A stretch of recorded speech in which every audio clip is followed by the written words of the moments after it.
Welcome to the Pigskin Payroll Podcast, where we talk all about ball and the coin that comes with it. We're a team dedicated to mastering the complexities of NFL, NIL contracts, and college football, and passionate about exploring the financial and legal side of the game. Here, we dive deep into the contract negotiations and structures, player valuations, and how all these deals impact athletes and the teams they play for. Whether you're a football fan or just someone curious about the business side of football, you come to the right place. My name is Tony Storniolo, and this is episode 2. I'm here with my co-hosts Johnathan Thibodeau and Ty Marth. Let's get started, gentlemen. How you guys doing? How was Thanksgiving? It's great. I had a great time, man. How about you? I'm angry from the Bears game. It wasn't that great. I mean, yeah, I was with family.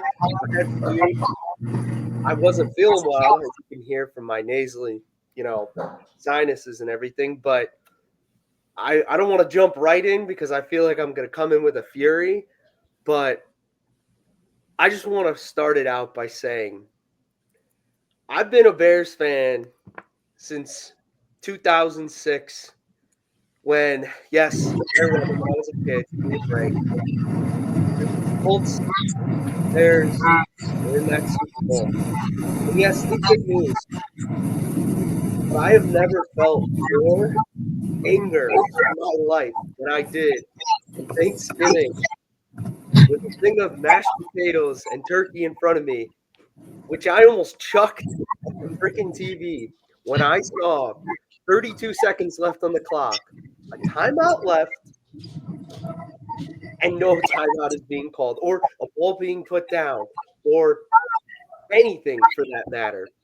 And thank God that they fired Matt Eberflus, the Chicago Bears. And if you weren't able to see it, I don't know what you were doing on Thanksgiving if you're listening to this, if you weren't able to see it. Yeah, Tony, I think I was in line for more pie. Can you tell me what happened that last I'd love drive? to tell you what happened, Ty. So, first of all, the Bears weren't doing too well on Thursday. They were actually down at halftime. I'm pretty sure it was like 16 or was it 16-7 at half? Yeah. And they came back. Caleb Williams had around 3 passing touchdowns in the second half. Game was 23-20 with 30 seconds left, and Caleb Williams is chucking the ball real well, actually. We had about a timeout left. We were about on like the, I don't know, maybe 45-yard line around that area. Matt Eberflus decides, let's just see where this goes. Let's just chuck the ball up. Maybe we'll get a play. And the game, that was it. That was the game. Like, if you're expecting something good to come from it, no, that's it. The clock ran out. The game was over. And the same way you're feeling like, why wouldn't they call a timeout? That's what pretty much half the entire team was feeling afterwards. I think what gets me the most pissed off about this entire situation is not the fact that it happened. Because at the end of the day, there are teams. I actually truly got the logic of let's try and get a play, maybe dump it off right on the sideline. We'll stop the clock at like 15 seconds or something. First of all, it wasn't fast enough. And second of all, what I'm the most mad about is the fact that after it happened, Matt Eberflus is just like, oh, okay, that's nice. Even Dan Campbell was like, what happened? Like, he's moving around, he's emotional. He's like, what happened there? Eberflus is like, oh, okay, well, better get back home to the kids. Yeah, and then I think the reaction from the players in the locker room after that was crazy, right? Like, there's reports of guys like Jalen Johnson and all these guys blowing up at Eberflus. Like, I think it was like a 20-minute, discussion in the locker room between the players and coaches just going at it like, what are we doing here? Like, we have a chance the last 3 weeks to beat division rivals in the last minute of a game, and every time we blow it. And it's not the players. Like Keenan Allen said a couple weeks ago, as players, we've been doing enough to win. But at the end of the day, it comes down to the coaching, right? Comes down to coaching is right. I mean, this is an embarrassment to the team. And, I mean, this is the first, which I found very interesting for the Bears, first midseason firing ever for the Chicago Bears in 100 years of being around.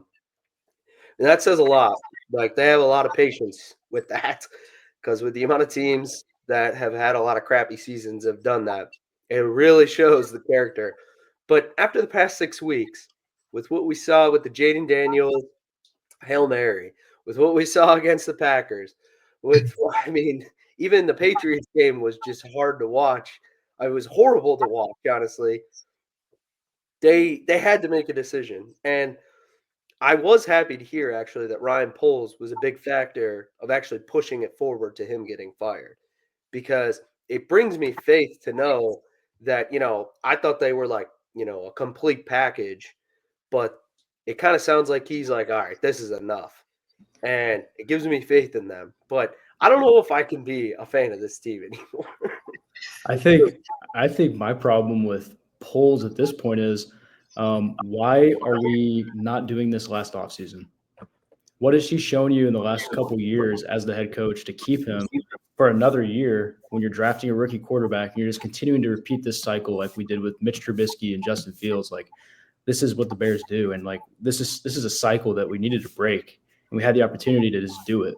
And we're not going to do it for a third consecutive quarterback. I think it's just terrible. And like you talked about, Ryan Poles kind of being at the forefront of getting this done now. But my question is, why wasn't this done last offseason? Well, even better, why wasn't this done before the press conference on Friday when they let him go in front of the team reporters and say, I am confident that I will be coaching against the 49ers.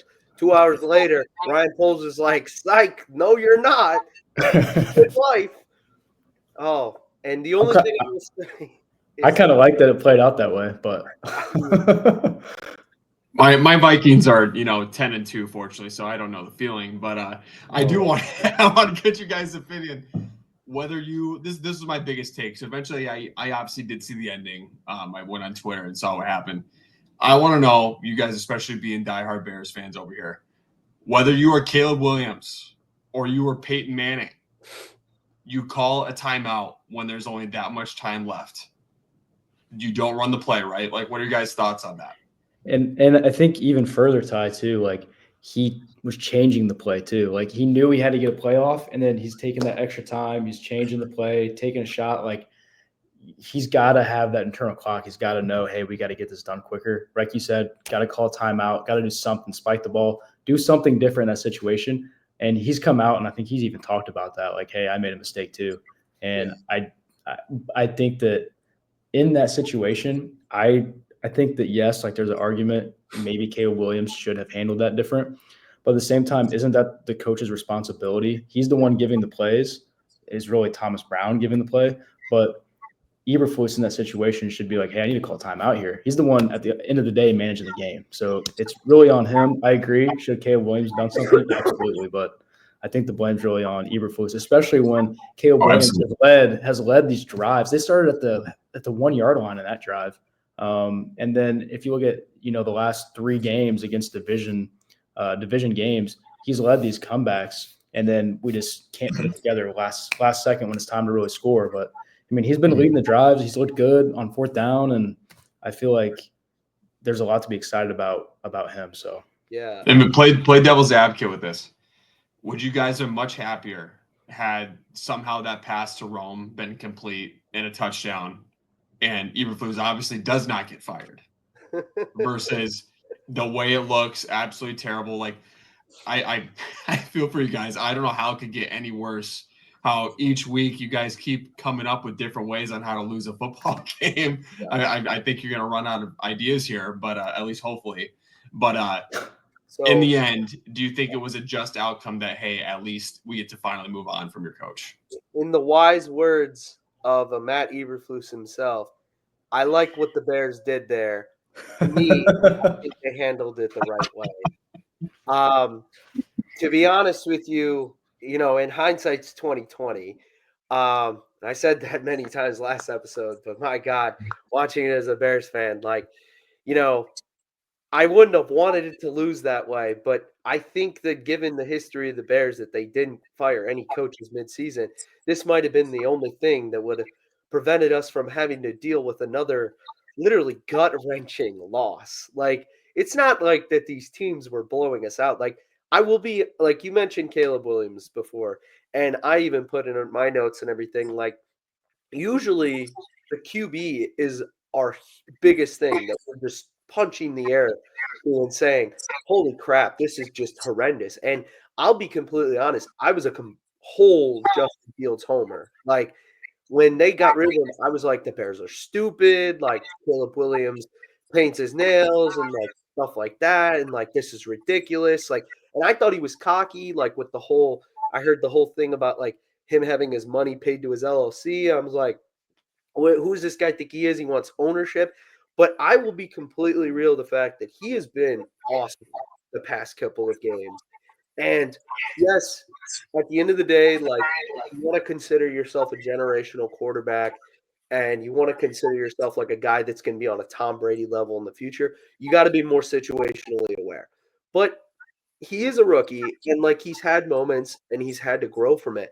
But I was more amazed at the fact that even after that whole shabacle, he knew it was Eberflus's fault. And he still was like, yeah, I should have done this. I made the mistake. Whereas Eberflus is like, no, I don't know why you guys think this is crazy. Like, that was right. We lost, but, I made the right decision here. That's what boggled my mind. That it's like, this guy is supposed to be running the whole team. And this kid's a rookie who, yes, has been cocky in the past, but he's still kind of like, hey, I screwed up. Like, I admit it. Like, I should have made a better move there. And I'm like, what is happening here? This is ridiculous. So, yeah. So who's next? I'd love to hear from you, Johnathan, on this.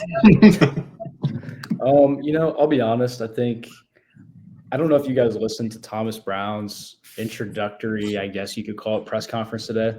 But he spoke a few weeks ago when they made him the interim OC, and he spoke again today as the interim head coach.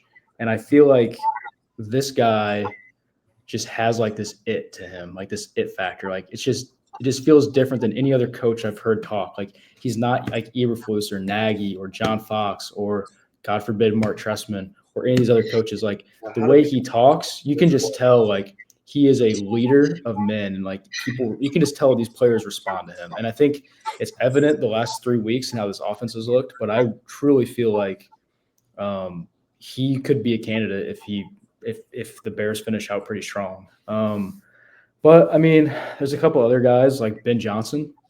I mean, I kind of like that. I think Cliff Kingsbury, maybe from the Commanders, he's had some success, but he's also had some tough times in the NFL too with the Cardinals there, kind of last couple of years with the Cardinals. But I feel like no matter what, they've got to go with an offensive coach. We can't do this defensive coach crap with Eberflus. I don't think it makes sense, especially with a young quarterback. So, I like Aaron Glenn, but I don't know if that's really a possibility. He's a defensive coach. I don't think it makes sense. So I think right now the top candidates I'd be looking at, Thomas Brown and Ben Johnson.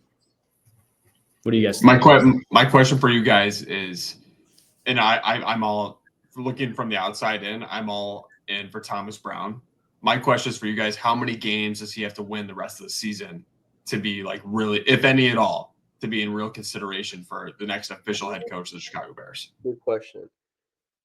I believe there's 5 games left. Yeah, because I was about to look up who they're playing. Because they're 4-8. Yeah, so I've got it right here. So they've got the Niners, the Vikings, the Lions, the Packers, and the Seahawks. I think for me, he's got to win.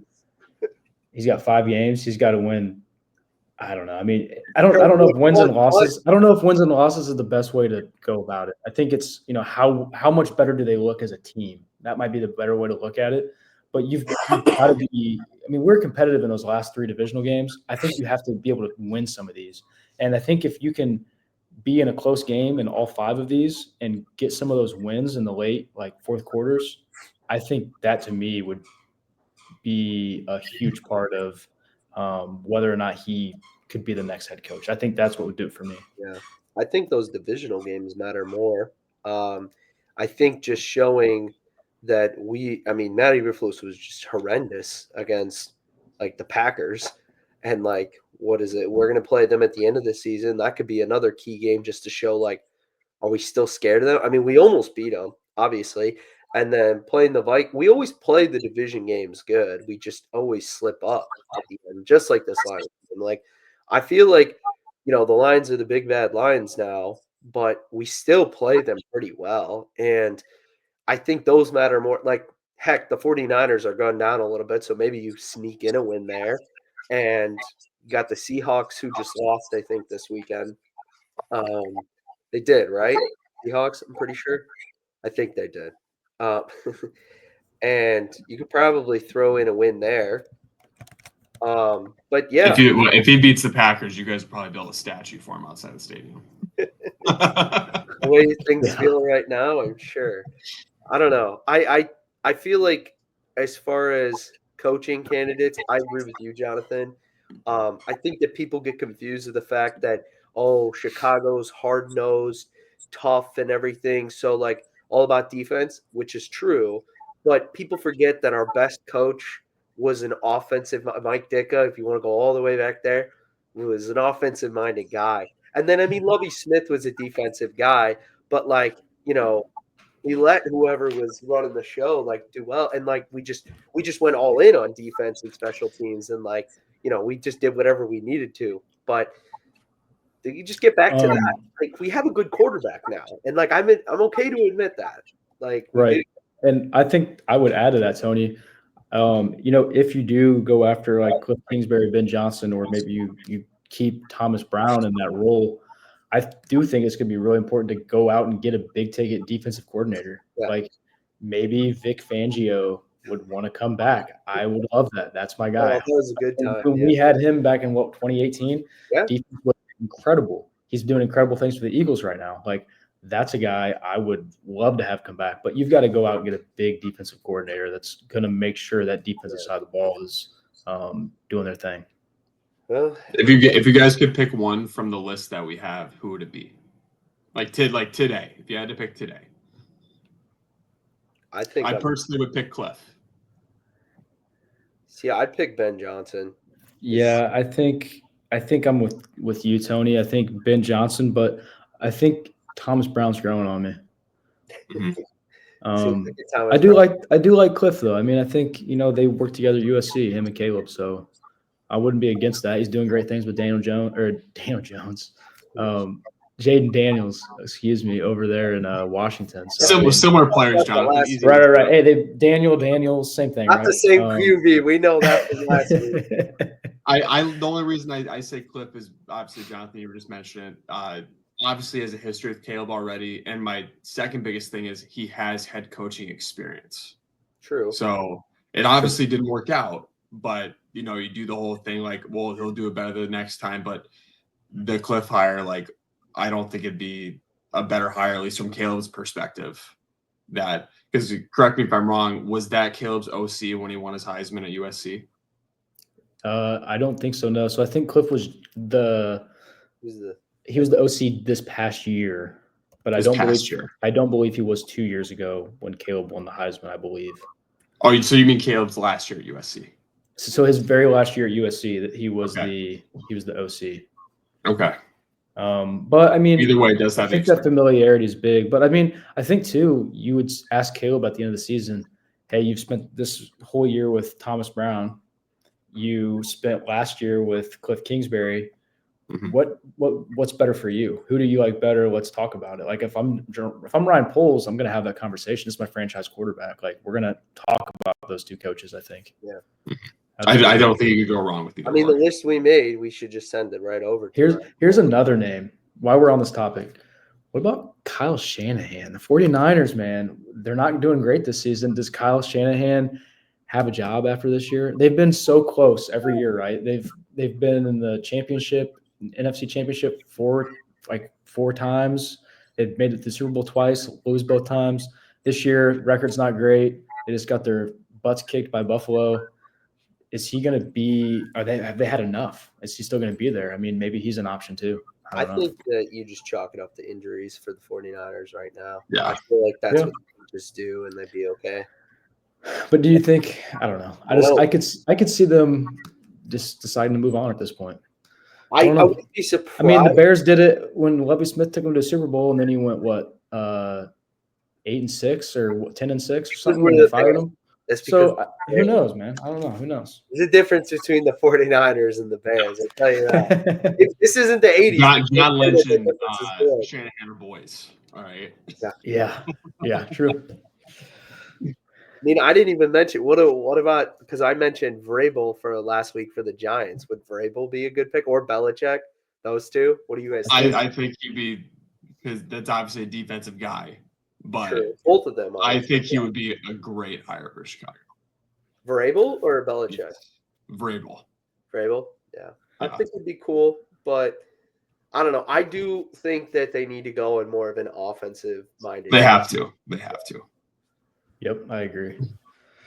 All right. Well, the next thing we should look into is, well, what does this mean for the Bears? You know, they lost their coach. We talked about who they might be able to replace, but what about the offseason? Like, you know, what is it looking like for that type of the time of the year? Right now, from what it looks like for cap space, it's around 82 million. And I put down a few notable free agents for the Bears. As far as offensive weapons, Keenan Allen's contract is going to be up for this offseason. Second most targets and receptions on the team, fourth most receiving yards on the team, tied first for touchdowns, and only played 10 of the 12 games. He actually balled out on the Thanksgiving game. What do you guys think? The past 2 weeks, he's been playing like he's 23 been playing years old. awesome. But the question I have is, do you guys think it's worth it to keep him around when you still got Komet, you got Odunze, you got more? Like, I mean, And you got Tyler Scott too, who hasn't seen a lot of time, but I mean he's still on that rookie contract. So do you want to try to get him involved before? You know, I don't know. I think that's a good question. do you think it's worth it to go and I sign think him? it depends on the money. I mean, he's already come out and said that if it's not Chicago, then he's going back to LA. I don't know if you guys saw that, but I did not, but I believe it. I don't. He said it. He said it a couple of days ago. So I don't know, man. I feel like I'd be okay with moving on unless I just felt like I got a really good deal to keep him. I feel like you gotta, because you gotta be smart about it. Because you gotta Roma Dunze could come up anytime. Moore seems more like the guy for your team. Because this was what was it? Keenan Allen was second most targets and tied for touchdowns. It was Moore for the other one for first and tied with him. So you still got a guy that's doing that, and you got Komet who's balling out too. Like. But I don't know. Like, if you bring in an offensive guy, maybe they're like, just give me the whole onslaught one more year. We'll see what we can do. So I did go back and just look at some old contracts. And D-Hop, when he signed with the Titans, he did a 2-year deal for $26 million. So he was over that 30-year mark. So is Keenan. Is that kind of a number that he might be around, like that 2-year, 26, maybe up to 28 million a year? I mean, or over 2 years. I think this year he was like 25 for the last year of his contract. So 28 over 2 is a pretty big discount. I'm not sure if that's something he'd really do, but if that's kind of his value, maybe that's not a bad decision to bring him back. You can definitely afford it. Yeah. I mean, I guess. Are there any big wide receivers that are free agents next year? I didn't look at that. Yes. There's a lot. So I've got some guys here. It's whether you can afford him or not, obviously. Stephon Diggs is a free agent. T. Higgins. Oh, that'd be a hell of a pickup, dude. He's only 26 years old. Wouldn't be. Amari Cooper, Chris Godwin, Hopkins, Dante Johnson, Darius Slayton, Demarcus Robinson, Joshua Palmer. There's a bunch of guys. Yeah, but the question is, for some of those guys, you might have to pay more than Keenan because Keenan's so much older. Oh yeah, T. Higgins, he's gonna go wherever he's getting paid the most money. That's what I was gonna say. Like T. Higgins, he might be a guy that wants a ton of money. Which at this point, with 82 million cap, we have a little bit of wiggle room. But here's my question: want to do that? Do we really need to invest our money on receivers?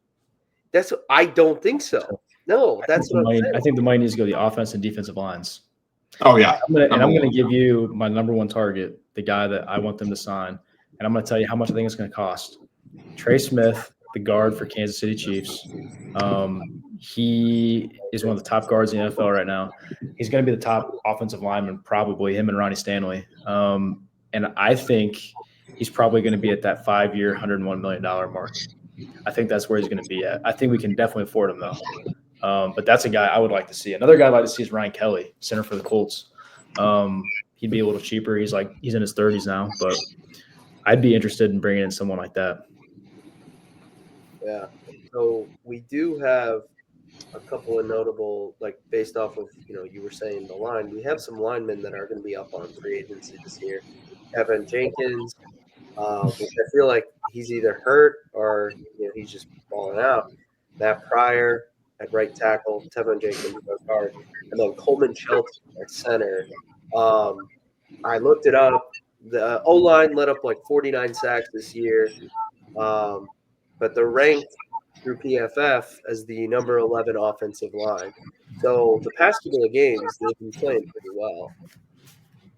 I feel like the biggest issue with Tevin Jenkins is his availability. When he plays, he's great, but I'd rather go out and get a guy like a Trey Smith who has been pretty healthy and has played consistently at a high level. You know what I mean? I feel like Tevin Jenkins the last 2 years, he's just had so many injury problems. If you bring him back, maybe it's like a 1-year deal with a lot of incentives, based on snap count. But I just feel like I'd rather go get a guy. You know what I mean? I'd rather go show my fan base, hey, we are going to go get a guy to help us in the run game and protect Caleb. You know what I mean? Yeah, I think that's your best way to go. In the trenches, always. And the Bears, they've been in need of that for a long time, and it looks like it's on the up. And if you just continuously build in there, I'm not too worried for them. So would you guys be all in for your biggest free agent signing is an offensive lineman, and then your first round pick is an offensive lineman? Yeah, absolutely. That's fine. And that's the thing. If you sign Keenan Allen, that's great. But if we spend more of our money on that, I'm not worried. We still got more. We still got Komet. We still got we have good weapons. I think we can make it work. So if we're signing a lineman and then getting a lineman and reloading with some of the linemen that are up on deals, I feel confident because our offense has been playing decent and our defense, they've been good, but I don't know. I'd like to. You held the best offense in football under 30 points the other day, so that was pretty good. True. At their house too, by the way. Yeah. So I think it would be good to add another pass rusher, though. I think there's going to be I think the class is pretty deep, the draft class. So I think maybe add another pass rusher across from Montez Sweat. I think that'd be pretty big for us. Yeah, I think that would be good. You say Montez Sweat? Bring him in? What do you mean? Is that who you said? No, he's already playing for us. Oh, yeah. I'm sorry. No, I'm saying bringing in someone else in the draft. You know what I mean? Second, third round. No, bringing in like a second or third rounder. Someone, another pass rusher. I think that'd go a long way. Having two really good pass rushers. Oh, to work with him. Okay. Right. Use what you're saying. I was like, I didn't know that he got out of there. So yeah, as far as the draft, I mean, it doesn't look too bad. We have a first round. We have 2 second rounders actually. One our own and one from the Panthers. Third round, fifth round, and 2 6 rounds. A conditional from the Steelers, which I'm pretty sure was the Justin Fields one, and then one from the Dolphins. If the draft were to end today, then we would be the 9th pick overall. So I think that we're in a pretty good position given a lot of those teams in the front, I feel like are going to be picking up some QBs. So we may have a chance of getting a good, edge rusher, lineman, whatever's available, just a good player, Yeah, absolutely. I think the tackles in this class, high end, I think there's going to be a lot of guys that go kind of, the first part of that first round. I think there's probably a group of 5 or 6 guys right now that are graded pretty high. So maybe that's an option. But then you kind of look at it and say, where's Braxton Jones going to play? If you draft tackle, he's kind of the odd man out. So I don't know if he's a guy that can slide into guard or not. Yeah.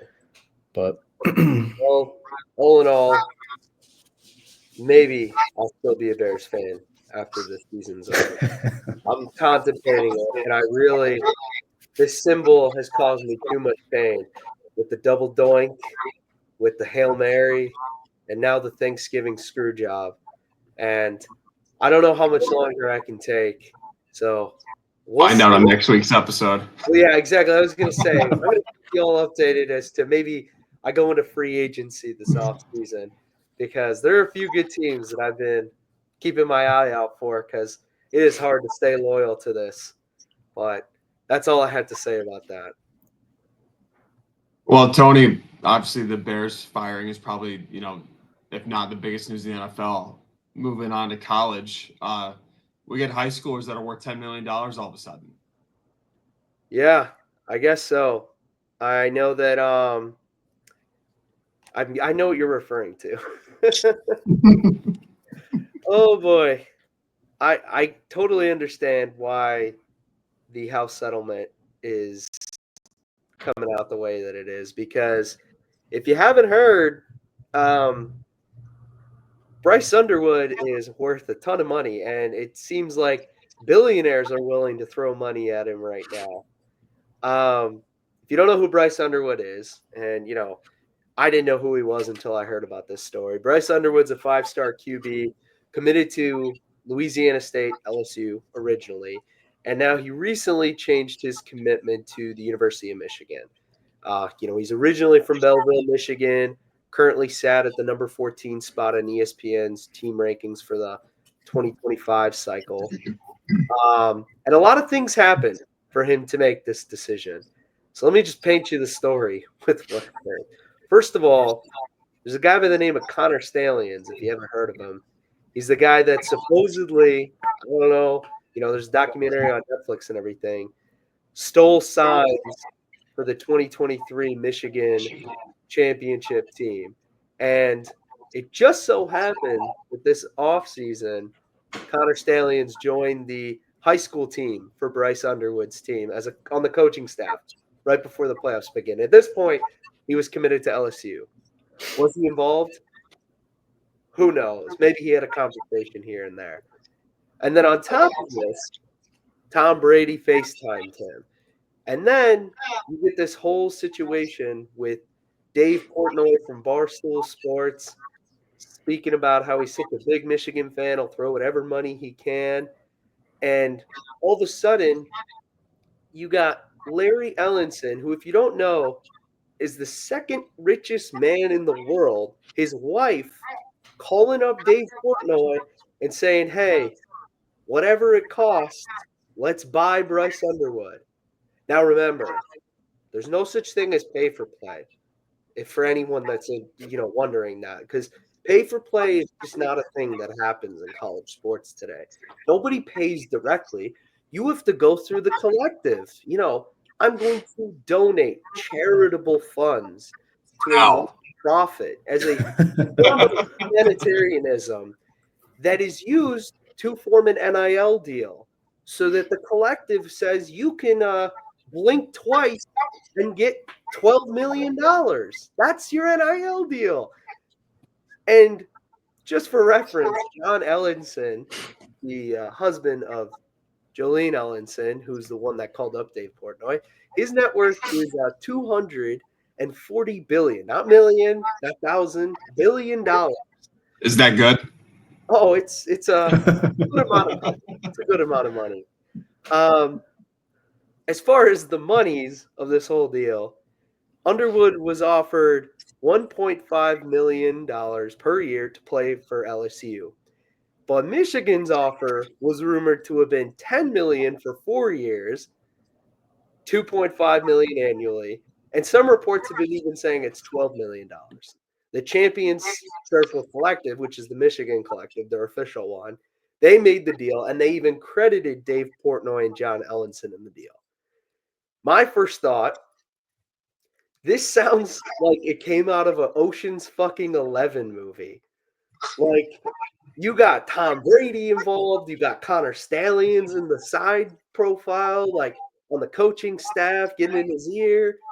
this is exactly what people have said as to why this stuff can't last too long. Because I get it. Like, these athletes obviously deserve for the amount of money that these institutions are making. But how in your right mind do you work for a coaching staff and you recruit a kid and look them straight in the face and say, this is a good decision for your life, when the kid is thinking in the back of his mind, oh, yeah, Larry Ellenson, the second richest man in the world, just had a call with me. So I don't think I have enough time for this meeting with you, coach. I need to go speak with him. He's going to buy me a yacht. Like, how do you compete with that? What do you do? Like, you can't do anything unless you're with the first richest man in the world that is an alumni at your school. You can't compete with that. And that's why this house settlement, where they kind of leveled the playing field, hopefully will at least start to develop some sort of regulation on this. What do you guys think about this? Because I was mind boggled when I heard all that. Real quick, I've got two things. First, why don't the Ellensons just buy an NFL team? The last one sold for $6 billion. He's got 240. What is he doing? Buy an NFL team. That's my first thought. Second thought is, and on a more serious note, Bryce Underwood is 18, 19 years old. All this money, like being on this big stage, there's got to be an immense amount of pressure on this kid. Yeah. I just feel like everyone's probably like, oh, wow, like he's so lucky. But at the same time, like he is, but at the same time, wow, like that's so much pressure on a kid that's not very old. So I just think that that might be something that's difficult to handle. I agree. Yeah. I completely agree with that. Being that young, he obviously has an agent, that's a given. But hopefully he gets a financial advisor too, because let alone getting $10 million at 26 years old right now. I can't imagine getting it at 18 years old.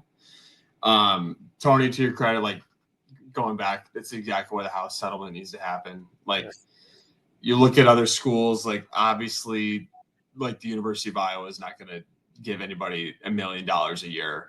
At least I haven't heard, and I doubt any of you have heard that something like that's going to happen. Obviously, Northwestern private school, they have very rich alumni, obviously, but I don't think any of their alumni are going to give a kid at Northwestern that much money to go there. And it's just kind of funny how this all came full circle, because I don't know if you guys saw, but this would have been like several weeks ago. Michigan has the last ranked passing offense in the Big Ten. It might have been when they were playing Texas, and I think they got blown out by Texas at home. And I believe it was that game where Dave Portnoy tweeted, I will donate $1 million every single year to make sure we have a good quarterback. And snap your fingers, he's here. And Johnathan, I really want to get your opinion on this. How should this contract be structured? Because you would, like, on paper, I don't think we're going to really think he's being like, oh, he's going to get $1.5 million per year. Because what if he gets hurt? You know, what if he's not even playing? What if he loses like his first 3 starts and he gets benched? You know, so if like in just like a little bit of time, how would you structure this contract? Well, I feel like there's a way that I would want to structure contracts generally, but I feel like this situation is just different. Just because, you know, they're trying so hard just to bring him in as a recruit. He's already committed to another school, and it sounds like, you know, they're willing to just probably, I would assume they're going to front some of this money. But I think if you have a structure generally where it's sort of like a paragraph 5 in the NFL, where we see you can have guarantees, right, for skill injury cap. I think in this situation, you probably have an injury guarantee for college football players, and maybe that's the end of it. That's the only guarantee you have. And then you have, if this is $12 million over 4 years, maybe it's structured, you know, $2.5 million each year. Maybe you kind of backload some of that money if you want, if you're the team, but I think you pay it out over each week of the season. So he's going to make, you know, I don't know how many games there are, 12? 14, 12 guaranteed. So 12 guaranteed games. So you get 1/12 of $2.5 million every single week. But if you're injured, you don't get any. But if you have an injury guarantee, then you do. You see what I mean? So I think there's ways like that to kind of structure it. But it sounds like Tony's got some ideas on this too. Well, I was just going to say, for reference, the injury stuff, it can't happen because for the NIL deals, they can't be based off like performance and stuff. So I get what you're getting at with that, but like it would have to be set up based off something else. Okay. So do you think something like that will change with the house settlement? Oh, yeah. I think that type of revenue sharing, they would probably structure stuff like that. But as far as if you're talking about like this deal and everything, this is just at the beginning of the year, you're 1 foot on campus, and there's your $2.5 million. Right. I imagine he might get even more than that his first year. I wouldn't doubt it. Probably more front loaded. I've been very intrigued by the idea of like, could a player hypothetically, in this environment, do really well after his like first or second year and just be like, hey, like the money you pay, like we talked about the Matt Lucas situation actually, and like I guess you could consider it our episode 0. And we talked about like, whether him saying like I want more money and everything. Wow. And could a player just be like, yeah, I deserve more money because I balled out this season. Like, but it's like, oh no, but it doesn't have to do with your play. So I don't know. We'll have to see if that ties into house settlement revenue sharing in the future.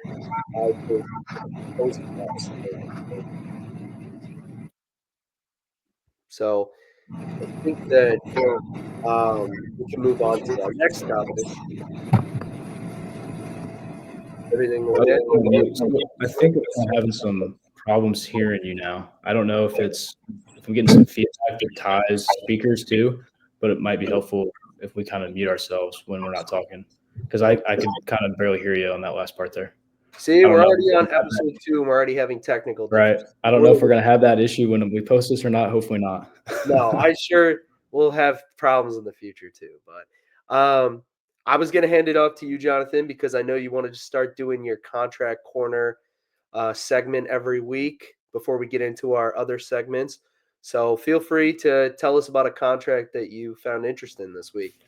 Yeah, so this one's a couple weeks old, but I want to go through and kind of just highlight contracts that happen throughout the season, and then once we get into free agency, maybe highlight some of those as well. But I'm not sure if you guys are too familiar with Deommodore Lenoir, but he's been a starting corner for the 49ers for a while, and he was I believe a 5th round pick out of Oregon, and he's coming off his rookie deal, and he would have been one of the top free agent corners to hit the market. He's only 25, and I really felt like he would have kind of been in that, Jalen Johnson, L'Jarius Sneed, Tyson Campbell, kind of like part of the market where we're kind of looking at, about 19-20 million a year in terms of APY.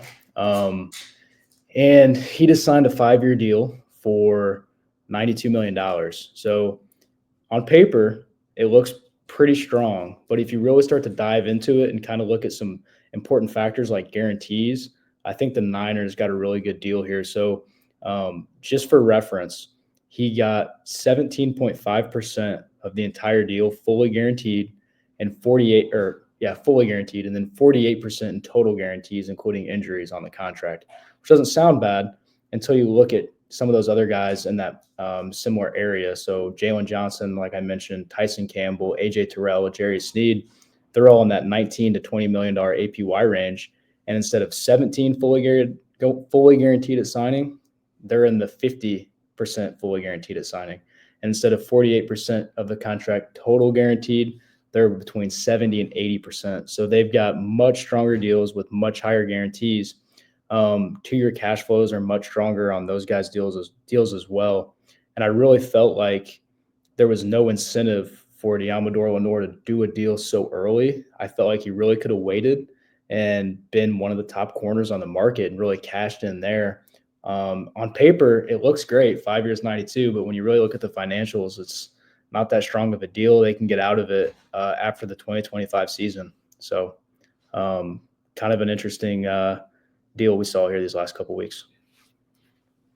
Hey, if he wants to keep paying that California taxes, that's on him. Yeah. So right.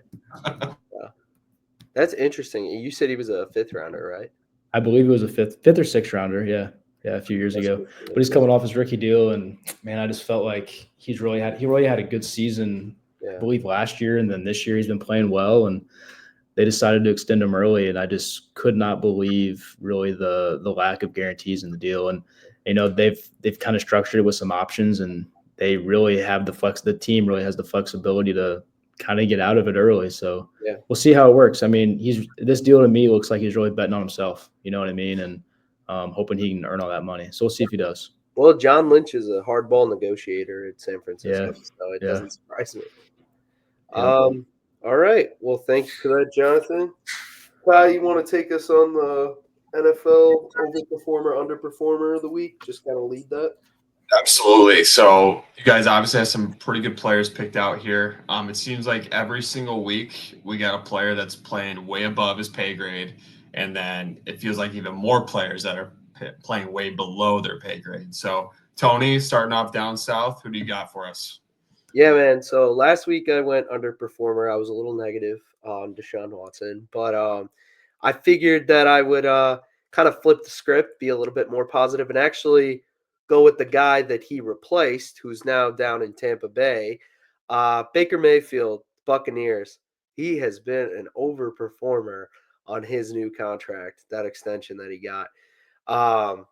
In just through 11 games, he's had 24 touchdowns, which is 3rd in the league this year, 2,799 yards, which is 8th in the league this year, 3rd highest completion percentage in the league with 71.4%, which is only behind Jared Goff and Tua. And I'm pretty sure Tua had less games this season anyway, so mainly just Jared if you want to think about it like that.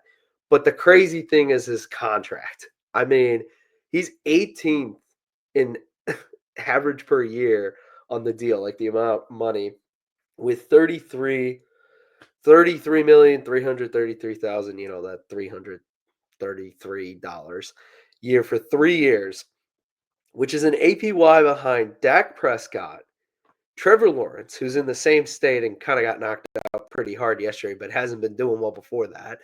Got Kyler Murray, Deshaun Watson, which we already talked enough about him last week. I'm not going to dive too much into that. Kirk Cousins, which I feel like they've played pretty well and similar in the games that they played against the Falcons this year. Matt Stafford, who hasn't been bad, but like Baker's just been smoking the game. Derek Carr, who's just, oh my God, that's a whole other story. And then Aaron Rodgers, who we could probably have a whole segment on. But I just feel like Baker Mayfield has been outplaying all these guys, and Baker has a lower APY than all of these guys. So what I say to that is the Bucs got a massive deal on him. I mean, I think Tony, what's even more impressive about it is that this is why I love your pick so much. Is he's been without Chris Godwin. Yep. He has been without Mike Evans until I believe. Like I know he played this past Sunday. I don't know if this is his first it was game before back, the bye week. It was like 3 weeks he was off. He was injured, so he didn't. So he's been missing his top 2 targets, and I know Otten's having a really good year.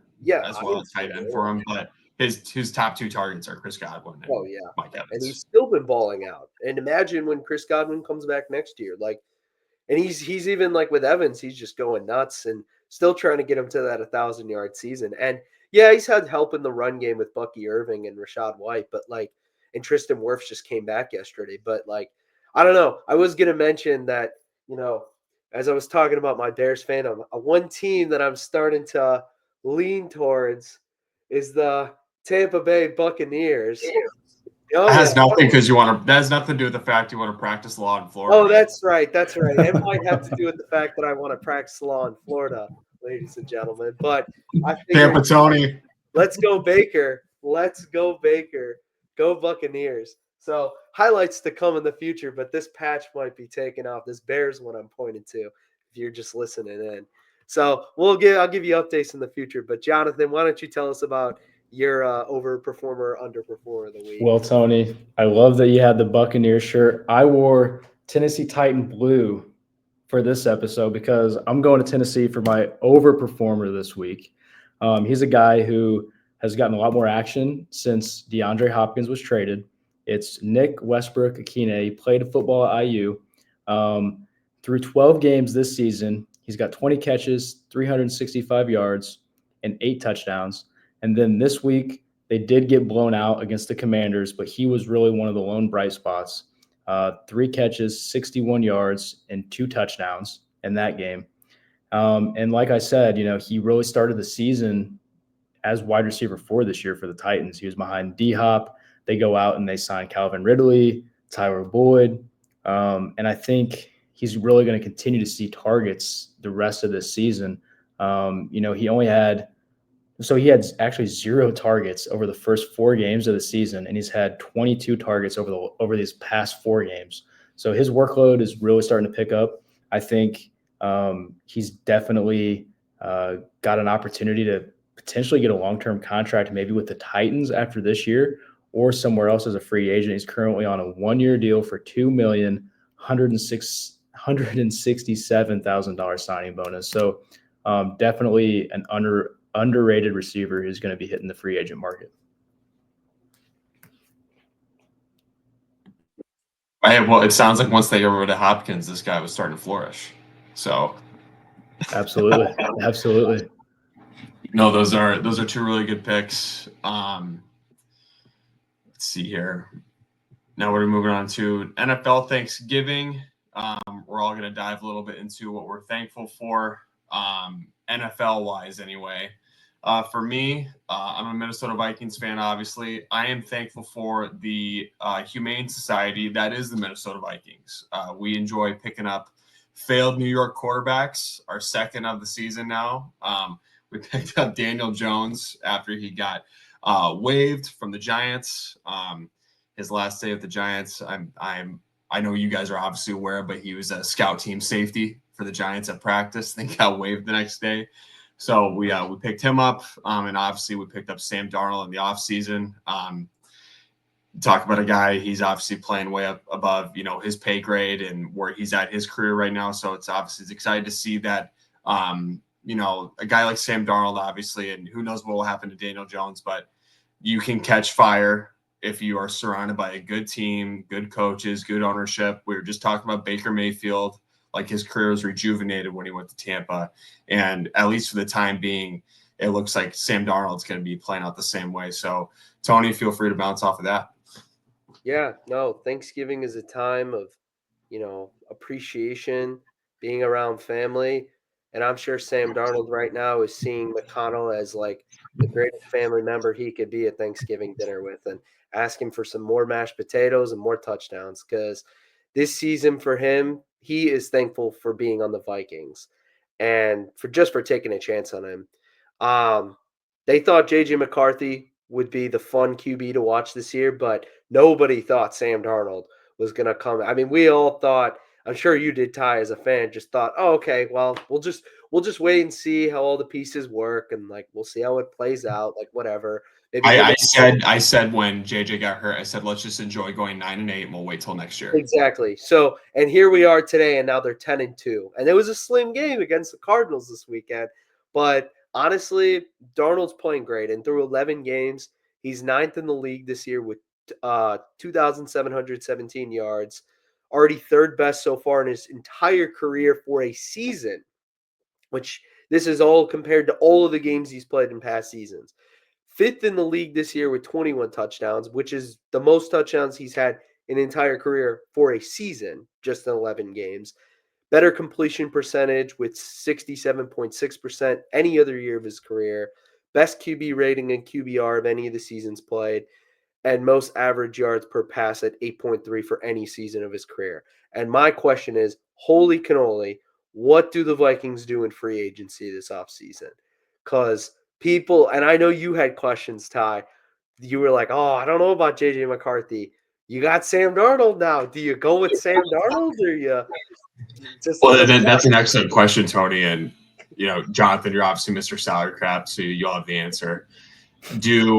If they go off this, they keep, with the path they're on right now, win after win. If they make a run in the playoffs, they at least win the first round. Do you think Sam Darnold is better off testing free agency? Because obviously McCarthy's on the bench. Like, he's a first-round pick. They didn't draft him to be on the bench for how many years? So always have that lurking behind you, at least for another year for sure. or going off to a team that needs a quarterback right away. Maybe they're not going to be able to draft one. Like, what were you guys' thoughts on that?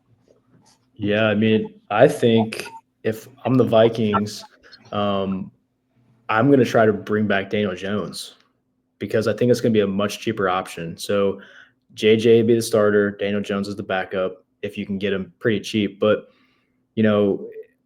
I think Sam Darnold's probably going to go out and get some type of, Baker Mayfield, Geno Smith kind of contract. I know we've probably talked about this a little bit, but, what's that, 33.3 a year APY is what Tony was talking about a little bit ago. It's probably going to be a little higher than that now, but I think those would be two contracts that I would kind of go off of. And I think a team's going to probably be pretty competitive to try to get him in free agency. Teams need good quarterbacks. So I'm not sure who that'll be, but I'm sure there'll be someone out there, looking for him. The New York Jets. There you go. Go for it. I knew you were going to say that. Full circle. I was going to or the Giants. He'll just walk in there and be like, what have I done? I'm seeing the ghosts again. Oh, God. Sometimes you got to go backwards to go forwards, baby. Well, I'm going to get into my Thanksgiving Day pick. So I have the Philadelphia Eagles being thankful for a guy who I just talked about a little bit earlier in the podcast, and that's defensive coordinator Vic Fangio. This is his first year as the defensive coordinator with them, but he's been a D coordinator all around the league.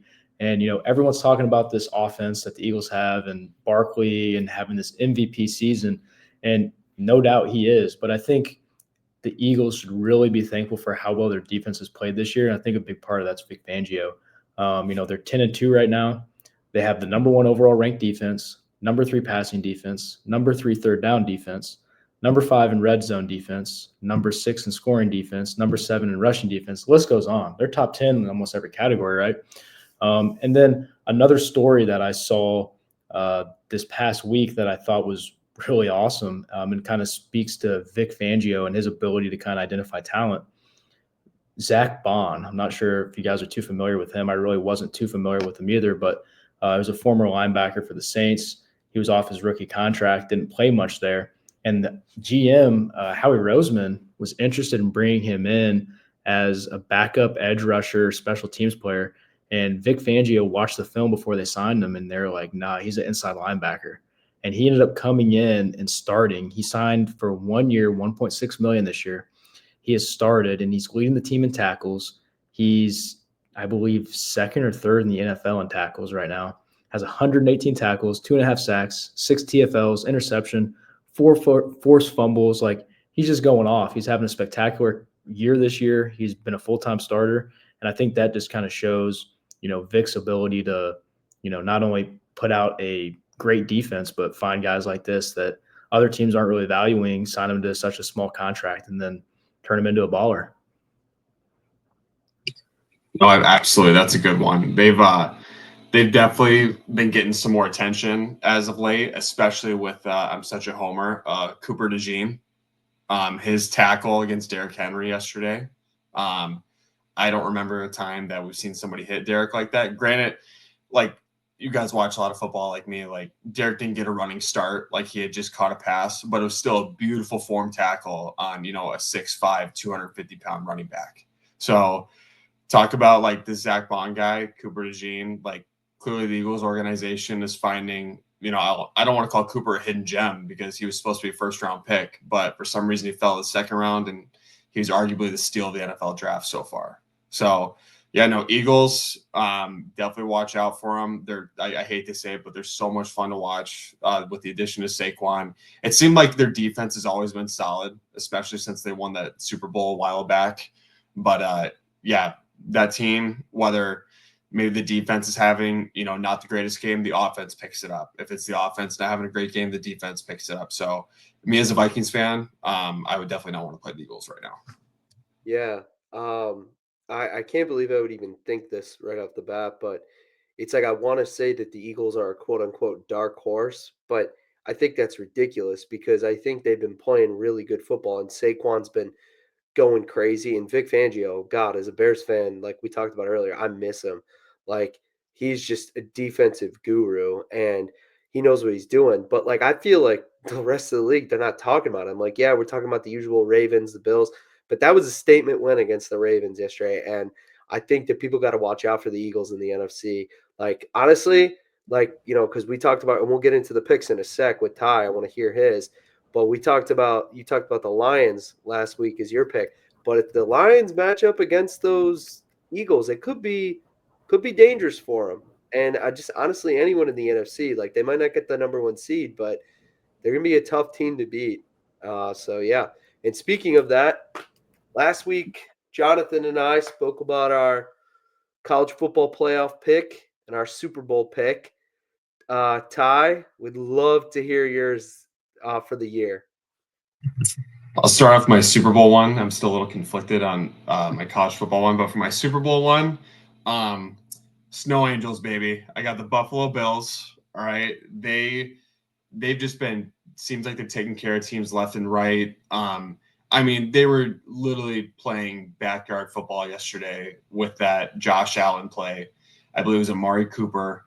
Just like, that's just backyard football. Like we did that stuff at recess when we were younger, and they did it in an actual NFL game, and it worked.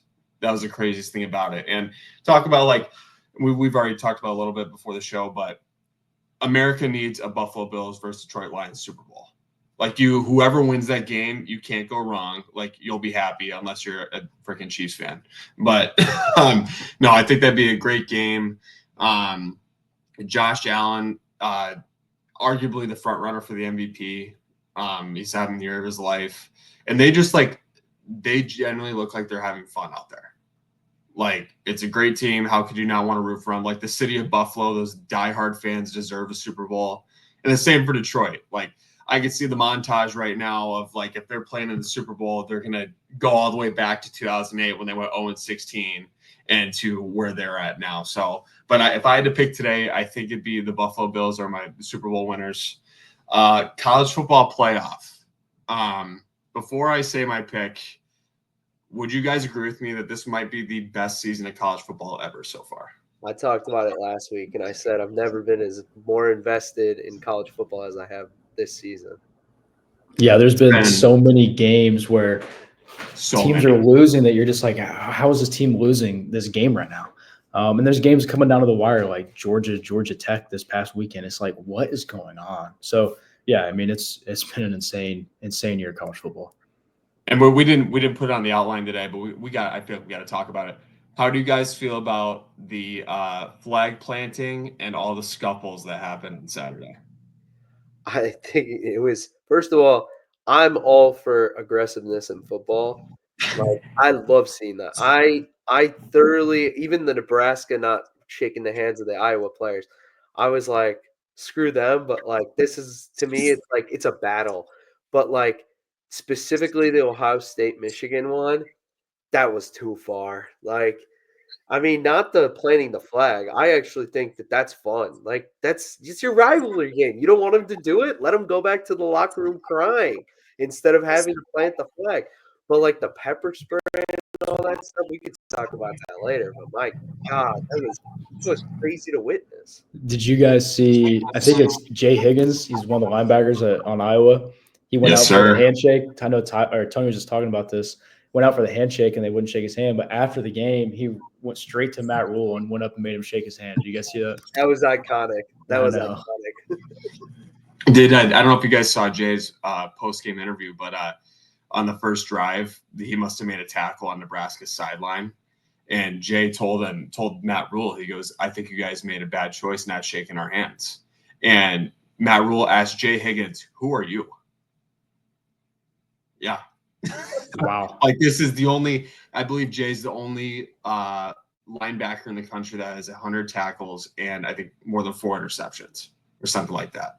Like he's having an All-American season, and I think he's been the Hawkeyes. Yeah, since last year's been the Hawkeye starter in the middle, and yeah, that just adding on the list of reasons to hate Nebraska, stuff like that. So what I'm hearing is you're having Iowa as the CFP championship. Oh wait, they didn't make the playoff. Oh boy. We didn't get to next year's winner. We'll get there. Oh yeah. Okay. No, at least for the time being, and they lost the perfect time of the season. my friend's going to give me hell for this, but I've got Notre Dame winning the CFP. God. NIU can't beat you, and then you win the whole thing. That's not. Come on now. Well, here's the thing. Wouldn't that be something? Well, yeah. Hey, wouldn't we be the national champion? I was going to say, for reference, whoever's listening, all three of us have gone to Northern Illinois College of Law. So if Notre Dame wins, that means that we can hoist a national championship trophy too. Because we can be like UCF back in the day.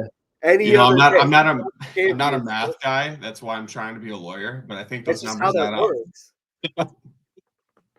I just think, and like that's why I asked if this is gonna be like the best college football season ever, because like I could obviously see Oregon, like them being undefeated.